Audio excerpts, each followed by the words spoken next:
Hello guys! Good day everyone! For today's video guys, isi-share ko po sa inyo yung pagkakaiba po ng window grills na naka-install po sa loob na mayroon po siyang fire exit at saka yung window grills na sa labas po naka-install na mayroon po siyang fire exit. Bali ito po yung sa loob. Ang kanya pong materials ay tubular. Naka-install po siya sa loob at nakapasok po siya sa gutter.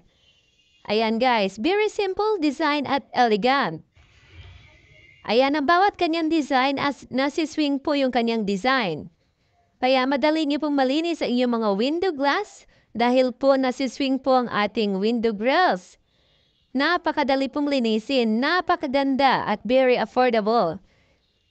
At ganito po siya sa labas guys, makikita niyo po, ganyan po siya sa labas. Ayan, nasiswing po ang kanyang window glass at ang kanyang window grills din po ay nasiswing, kaya napakaganda.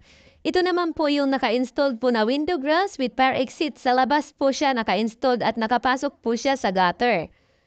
Ayan, mayroon po siyang padlock sa loob guys, din yan. At nasiswing po siya, pero sa labas po ito naka-installed at nasiswing po ang kanyang grills. Ayan, window grills nasiswing po. Ito naman po siya guys ay naka-install din po sa labas. At nasiswing po rin po ang kanyang design. At iyan po yung fire exit niya. Sa labas din po. Ganyan. Kaya kayo na po ang magde-decide kung ano po yung gusto nyo pong design. Kung naka-install po ba sa loob or sa labas po naka-install. Thank you!